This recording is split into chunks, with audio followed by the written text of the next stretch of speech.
નમસ્કાર દોસ્તો, સ્વાગત છે આપ સર્વનું તમારી પોતાની YouTube channel ocean coaching classes પર। મિત્રો, આજે આપણે ધોરણ 6ની જે દ્વિતીય સત્રાંત પરીક્ષા 2025 આવી રહી છે તેનું જે બ્લુ પ્રિન્ટ પ્રમાણેનું જે મોસ્ટ આઈએમપી પ્રશ્નપત્ર છે તેનું સંપૂર્ણ સોલ્યુશન આપણે આ વિડીયોની અંદર જોવાના છે।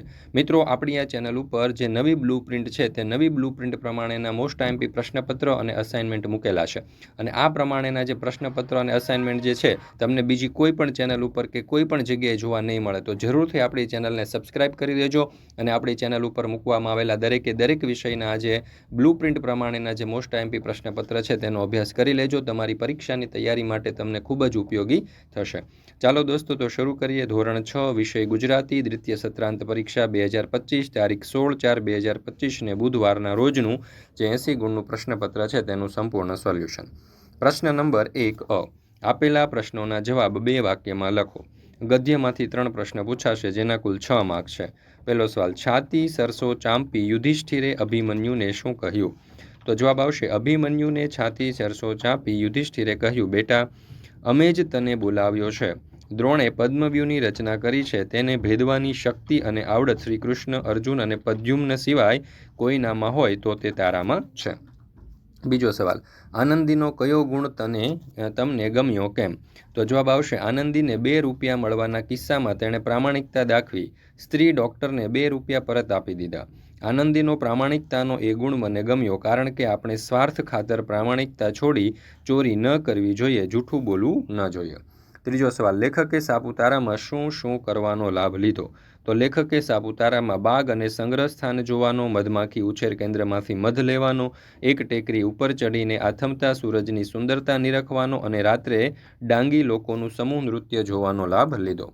મિત્રો, ધોરણ 3થી 8ની જે દ્વિતીય સત્રાંત પરીક્ષા 2025 છે તેના માટેના ખાસ મોસ્ટ આઈએમપી પ્રશ્નપત્ર અને બ્લુ પ્રિન્ટ પ્રમાણેના અને એ સાથે સાથે આ જે પ્રશ્નપત્ર જે છે તમારી અધ્યયન નિષ્પત્તિઓ, તમારી એકમ કસોટીઓ, ગયા વર્ષના જૂના પ્રશ્નપત્ર અને સ્વાધ્યાયન પોથીમાંથી જે મોસ્ટ આઈએમપી પ્રશ્નો છે તે વીણીને બ્લુ પ્રિન્ટ પ્રમાણે લીધેલા છે અને આ પ્રમાણેના પ્રશ્નપત્ર અને અસાઇનમેન્ટ તમને બીજે કશે જ જોવા નહીં મળે તો જરૂરથી આ જે અસાઇનમેન્ટ અને પ્રશ્નપત્ર છે તેનો અભ્યાસ કરી લેજો। તમારી પરીક્ષાની તૈયારી માટે તમને ખૂબ જ ઉપયોગી સાબિત થશે અને દ્વિતીય સત્રાંત પરીક્ષામાં તમે સારામાં સારા માર્ક્સ પ્રાપ્ત કરી શકશો। અને બીજું કે રેડી ટુ પ્રિન્ટ ફોર્મમાં મળી જશે, સીધી તમે ઝેરોક્સ કરાવી અને તેનો અભ્યાસ કરી શકશો અને સાથે સોલ્યુશન પણ ઉપલબ્ધ છે।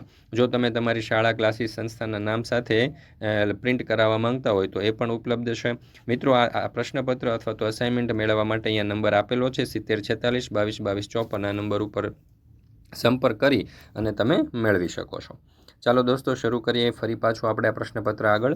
તો પ્રશ્ન નંબર 1 આપેલા પ્રશ્નોના જવાબ 2 વાક્યમાં લખો। પદ્યમાંથી 4 પ્રશ્ન પૂછાશે જેના કુલ 8 માર્ક છે। પહેલો સવાલ, એકલા જનારને કવિ અભાગી કેમ કહે છે? તો જવાબ આવશે, એકલા જનારના મનમાં કશુંક ધ્યેય છે પણ એ ધ્યેયને સાથ આપનાર લોકો નથી।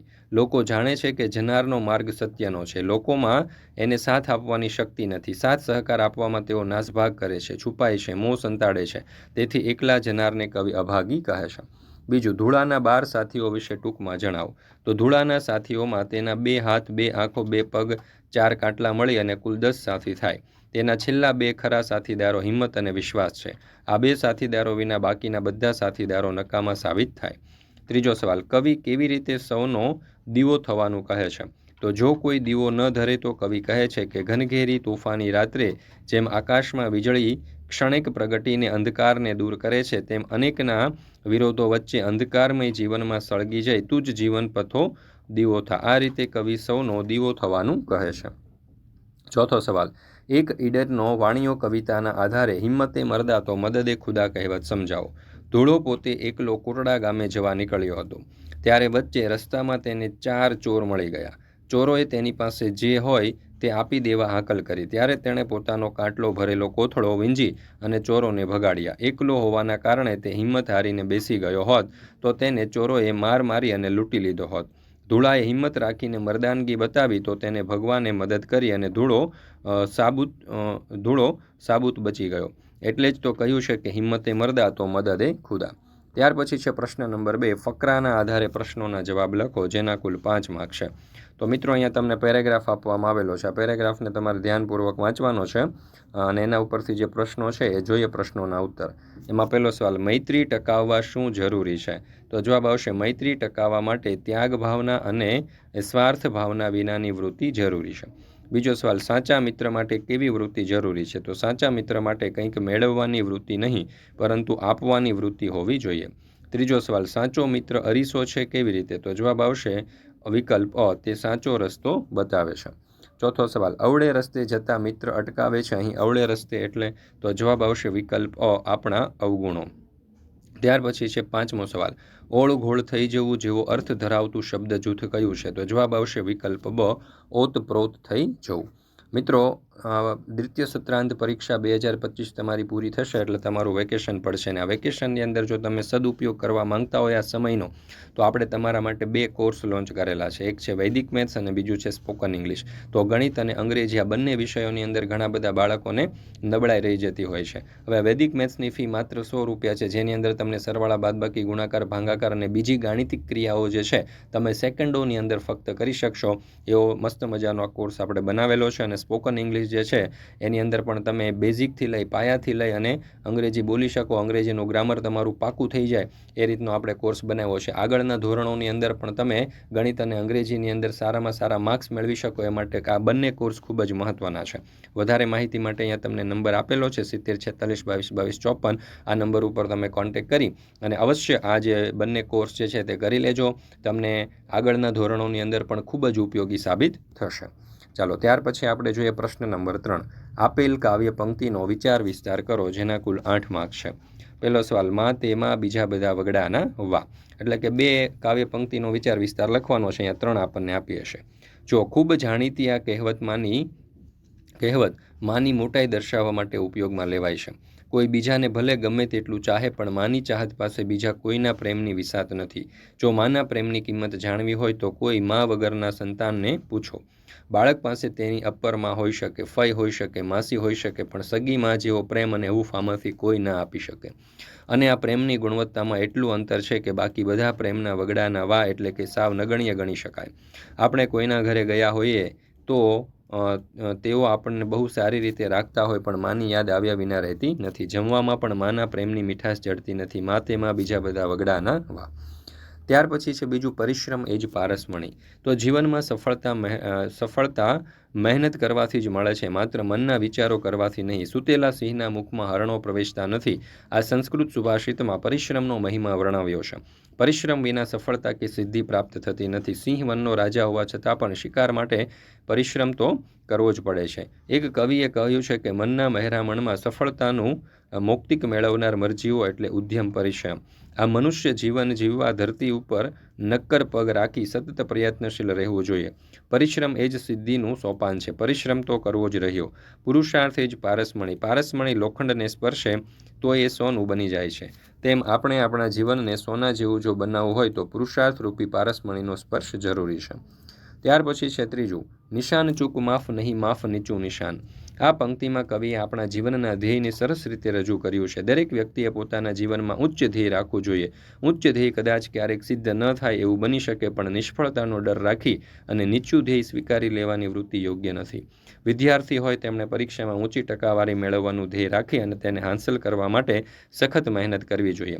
પછી ભલે તેનું પરિણામ ધાર્યા પ્રમાણે ન આવે. આપણે આપણા જીવનમાં મહાપુરુષોની જેમ ઉચ્ચ આદર્શો અપનાવવા જોઈએ. વળી સ્વીકારેલા આદર્શોને પ્રાપ્ત કરવા માટે પૂરતા પ્રયત્ન પણ કરવા જોઈએ. આપણા પ્રયત્નોનું ધાર્યું પરિણામ ન આવે તો પણ તેનાથી હતાશ થવાની જરૂર નથી. નિષ્ફળતા મળવાના ડરને લીધે પહેલેથી જ નીચું અને સહેલું ધ્યેય રાખી અને એમાં સફળતા મેળવનાર વ્યક્તિનું કંઈ મહત્ત્વ નથી. અંગ્રેજી ભાષાની એક કહેવતમાં આ જ વાત રજૂ કરવામાં આવી છે, not failure but low aim is crime. ચાલો, ત્યાર પછી છે પ્રશ્ન નંબર 4. નીચે આપેલા શબ્દોના અર્થ લખો. નસ્તર તો કાંટો અને તીક્ષ્ણ શસ્ત્ર. આંજણી તો પાપણ આગળ થતી ફોલ્લી. અવાજ એટલે સાદ અને હેરાનગતિ તો રંજાડ. ત્યાર પછી છે પ્રશ્ન નંબર 4b. કૌંસમાં આપેલા શબ્દને યોગ્ય ક્રમમાં ગોઠવો, જેના કુલ 6 માર્ક છે. નિશબ્દ, ચક્રાકાર, શિબિર, દુર્લભ, અકબંધ અને વિષાદગ્રસ્ત. એમાં પહેલું કશા ફેરફાર વિનાનું તો અકબંધ. બીજું ચક્ર જેવા આકારનું તો ચક્રાકાર. ત્રીજું શબ્દ વિનાનું તો નિશબ્દ. સહેલાઈથી ન મળે તેવું તો દુર્લભ. લશ્કરી સૈનિકોને રાખવા માટેની જગ્યા તો શિબિર અને શોકમાં પડેલું તો જવાબ આવશે વિષાદગ્રસ્ત. મિત્રો, આપણી આ ચેનલ ઉપર આજે બ્લુ પ્રિન્ટ પ્રમાણેનું દ્વિતીય સત્રાંત પરીક્ષાનું જે આ મોસ્ટ આઈએમપી પ્રશ્નપત્ર છે તે જરૂરથી અભ્યાસ કરી લેજો. તમને પરીક્ષાની અંદર ખૂબ જ ઉપયોગી સાબિત થશે અને તમે સારામાં સારા માર્ક્સ પ્રાપ્ત કરી શકશો. ત્યાર પછી છે પ્રશ્ન નંબર 5 આપેલા વાક્યોનો કાળ પરિવર્તન કરો. એમાં પહેલું વાક્ય આપણને આપ્યું છે કે ગયા મહિને મારી બહેનના લગ્ન હતા. હવે આ વાક્યને આપણે ભવિષ્યકાળમાં ફેરવવાનું છે. તો આ રીતે આપણે લખી શકીએ, આવતા મહિને મારી બહેનના લગ્ન હશે. ચારે કોર નીરવ શાંતિ હતી. વર્તમાન કાળમાં ફેરવવાનું છે તો આપણે લખી શકીએ ચારે કોર નીરવ શાંતિ છે. હું ગઈકાલે મુંબઈ ગયો હતો. ભવિષ્યકાળમાં ફેરવો તો હું આવતીકાલે મુંબઈ જઈશ. ટેબલ પર નાસ્તો પડ્યો હતો. વર્તમાન કાળમાં ફેરવવાનું છે તો વાક્ય બનશે ટેબલ પર નાસ્તો પડ્યો છે.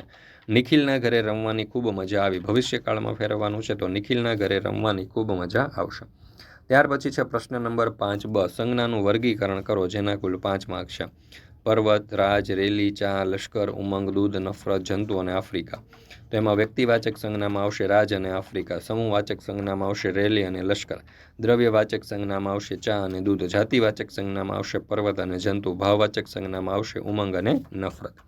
ત્યાર પછી છે પ્રશ્ન નંબર 5 આપેલા વિશેષણ કે ક્રિયા વિશેષણનો ઉપયોગ કરી અર્થપૂર્ણ વાક્ય બનાવો, જેના કુલ 5 માર્ક્સ છે. એટલે કે 5ના જવાબ આપણે લખવાના છે. તોફાની અને શાંતિથી. તો આપણે વાક્ય બનાવી શકીએ કે તોફાની બાળક શાંતિથી ઊંઘી ગયું. ત્યાર પછી બીજું છે નાની અને વહાલપૂર્વક. તો નાની મુન્નીને મમ્મીએ વહાલપૂર્વક ગોદમાં લીધી. એક અને શાંતિથી. તો એક સંન્યાસી શાંતિથી આવે છે. સુંદર અને નીચે. તો સુંદર પંખી નીચે બેઠું. રમણીય અને ખૂબ. તો વાક્ય બનશે અમને રમણીય જગ્યાઓમાં ફરવું ખૂબ ગમે છે. ત્યાર પછી છે પ્રશ્ન નંબર 6 ભાવ દર્શાવતા યોગ્ય શબ્દનો ઉપયોગ કરી અને વાક્ય પૂર્ણ કરો, જેના કુલ 5 માર્ક છે. આપણને 5 વાક્ય આપવામાં આવેલા છે. આપણે જોઈએ પહેલું વાક્ય, આ ફૂલનું સૌંદર્ય મારા હૃદયને ખાલી જગ્યા આપે છે. તો અહીંયા જવાબ લખીશું શાંતિ. બીજું, મારી મમ્મીનું હાસ્ય મને સૌથી વધુ ખાલી જગ્યા આપે છે. તો જવાબ આવશે ખુશી. ત્રીજું, મિત્રોના સાથ વિના શાળાએ જવું ખૂબ ખાલી જગ્યા લાગે છે. તો જવાબ આવશે નિરાશાજનક. ચોથું, જ્યારે પપ્પા મારા માટે નવી સાયકલ લાવ્યા ત્યારે મારી આંખો ખાલી જગ્યાથી ચમકી ઉઠી. તો જવાબ આવશે ખુશીથી. પાંચમું, શાળામાં મારા શિક્ષકની પ્રશંસા મેળવવાથી મને ખૂબ ખાલી જગ્યા થાય છે. તો જવાબ આવશે ગર્વ. પ્રશ્ન નંબર 6 ભાવ દર્શાવતા શબ્દનો ઉપયોગ કરી અને વાક્ય બનાવો. દુઃખ. તો અહીંયા વાક્ય બનશે ઘવાયેલું પક્ષી જોઈને મને દુઃખ થયું. નવાઈ. તો વાક્ય બનશે અચાનક તેને મારા ઘરે જોઈને મને નવાઈ લાગી. કાળજી. તો વાક્ય બનશે મારી મમ્મીને મારી ખૂબ કાળજી છે. ચિંતા. તો વાક્ય બનશે મમ્મી ઘરે ફોન ભૂલી જતા મને ચિંતા થઈ. અને ડર. તો વાક્ય બનશે કેયુરને અંધારામાં મંદિરે જતા ડર લાગ્યો. ત્યાર પછી છે પ્રશ્ન નંબર 7 પાત્રોનો પરિચય લખો, બેમાંથી કોઈ પણ એક, જેના કુલ 5 માર્ક છે. તો પહેલું પાત્ર આપણને આપ્યું છે અભિમન્યુનું. અભિમન્યુ માત્ર વીર નહોતો પણ એકલવીર યોદ્ધા હતો.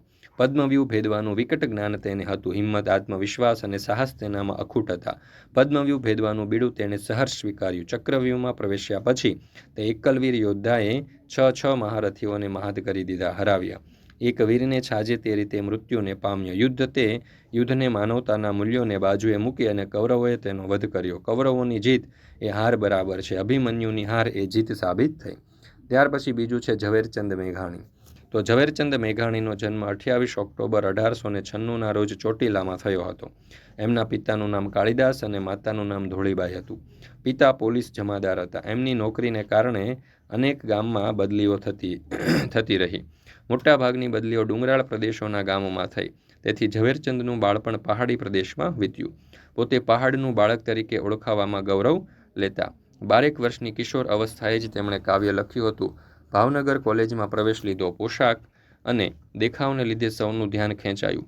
લાંબો સફેદ કોટ, પાણી સુધી પહોંચતું ધોતિયું, બગસરાનો ચોંગુ રાખી બાંધેલો ફેંટો, બેંગ્લોરી ઘાટની ટોપી, પગમાં સ્લીપર, બેઠી દડીનું શરીર, ભીનો વાન, ઊંડું નિહાળતી કોઈ ગંભીર વિચાર કરતી આંખો, ગુછળિયાવાળા વાળ અને મર્દાનગીભરી ચાલવાની આકર્ષક છટા.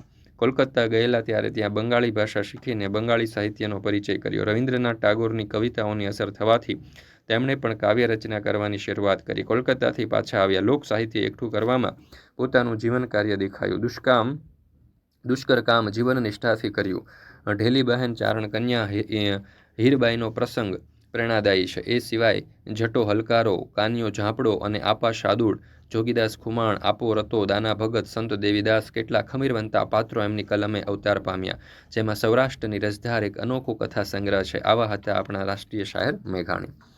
ત્યાર પછી છે પ્રશ્ન નંબર 7બ, કવિતા એટલે કે ચિત્રનું વર્ણન કરો, જેના કુલ 5 માર્ક્સ છે. તો અહીંયા આપણને એક બગીચાનું ચિત્ર આપવામાં આવેલું છે. આ ચિત્ર ઉપરથી આપણે અહીંયા 5 વાક્ય લખવાના છે. જોઈએ પહેલું વાક્ય, આપેલ ચિત્ર બગીચાનું છે. બગીચામાં અનેક બાળકો રમી રહ્યા છે. બગીચામાં હિંચકા, લસરપટ્ટી, ઊંચક નીચક વગેરે જેવા રમવાના સાધનો દેખાઈ રહ્યા છે. બગીચામાં ઘણા બધા વૃક્ષો દેખાઈ રહ્યા છે. બગીચામાં સુંદર મજાના ફૂલ છોડ પણ દેખાઈ રહ્યા છે. ત્યાર પછી છે પ્રશ્ન નંબર 8, કોઈ પણ એક પ્રશ્નનો જવાબ 8 થી 10 લીટીમાં લખો, 3માંથી 1, જેના કુલ 8 માર્ક્સ છે. પહેલું, તમે કરેલ પ્રવાસમાં બનેલ કોઈ એક ઘટનાનું વર્ણન કરો. તો હું એકવાર મારા મિત્ર સાથે રાજસ્થાનના પ્રવાસમાં ગયો હતો. તે પ્રવાસમાં ખૂબ જ મજા આવી. હું અને મારા મિત્રો સૌ પ્રથમ મહેરણગઢ ગયા, જે જોધપુરમાં આવેલ છે. મહેરણગઢનો કિલ્લો ખૂબ જ વિશાળ અને અદ્ભુત હતો. ત્યાંથી અમે જેસલમેર ગયા. ત્યાં અમે રણમાં ગયા. ત્યાં પહોંચતાની સાથે રાત પડી ગઈ. તેથી અમે લોકોએ ત્યાં રાત્રિ રોકાણ કરવાનું નક્કી કર્યું. મિત્રો, આ તમે જોઈ શકો છો સમગ્ર સોલ્યુશન જે છે તેની PDF પણ મેળવી શકો છો, અથવા તો આ વિડીયોને સ્ટોપ કરી અને પોઝ કરી અને તમે સમગ્ર સોલ્યુશનનો અભ્યાસ કરી શકો છો. ચાલો, ત્યાર પછી બીજું આપણને કહ્યું છે કે તમારા પરિવારમાં ઉજવવામાં આવેલા પ્રસંગનું વર્ણન કરો. તો અહીંયા તમે જોઈ શકો છો આપણે સરસ રીતે દર્શાવેલું છે. મિત્રો, આ જે દ્વિતીય સત્રાંત પરીક્ષાનું ગુજરાતી વિષયનું આ જે પ્રશ્નપત્ર છે બ્લુ પ્રિન્ટ પ્રમાણેનું, તો આવા બ્લુ પ્રિન્ટ પ્રમાણે તૈયાર કરેલા પ્રશ્નપત્ર તમને બીજે કોઈ પણ જગ્યાએ જોવા મળશે નહીં. એકદમ સચોટ અને સરસ રીતે આપણે બનાવેલું છે. તો જરૂરથી અભ્યાસ કરી લેજો. તમારી પરીક્ષાની તૈયારી માટે તમને ખૂબ જ ઉપયોગી સાબિત થશે. દરેક વાલીઓ, વિદ્યાર્થીઓ અને શિક્ષક મિત્રોએ પણ અવશ્ય આ PDF મેળવી અને સાથે સાથે આ વિડીયોની લિંક તમારા તમામ દોસ્તો મિત્રોને શેર કરી દેજો, જેઓ ધોરણ 7ની અંદર અભ્યાસ કરતા હોય. ત્રીજું છે, તમે કરેલા પર્યટનના અનુભવો વિશે 8-10 વાક્ય લખો. તો અહીંયા મેં જોઈ શકો છો કે આપણા અનુભવો દર્શાવેલા છે. તમે તમારી રીતે આ પ્રશ્નનો જવાબ લખવો હોય તો પણ તમે લખી શકો છો. તો મિત્રો, અહીંયા આપણે આજે ધોરણ 7નું ગુજરાતી વિષયનું દ્વિતીય સત્રાંત પરીક્ષા 2025નું આજે બ્લુ પ્રિન્ટ પ્રમાણેનું જે IMP પ્રશ્નપત્ર છે તે પૂર્ણ કરીએ છીએ. ફરી મળીશું આપણે ધોરણ 7ના કોઈક નવા વિષયના મોસ્ટ IMP બ્લુ પ્રિન્ટ પ્રમાણેના જે પ્રશ્નપત્ર છે તેમના સંપૂર્ણ સોલ્યુશન સાથે. મિત્રો, આ વિડીયો તમને પસંદ આવ્યો તો લાઇક કરવાનું ભૂલશો નહીં. સરસ મજાની કોમેન્ટ આપી દેજો. આપણી આ ચેનલને સબસ્ક્રાઇબ કરી દેજો અને આ વિડીયો તમારા તમામ દોસ્તો અને મિત્રો સુધી અવશ્ય શેર કરજો. સાથે સાથે આપણા WhatsApp ગ્રુપમાં પણ અવશ્ય જોડાઈ જજો.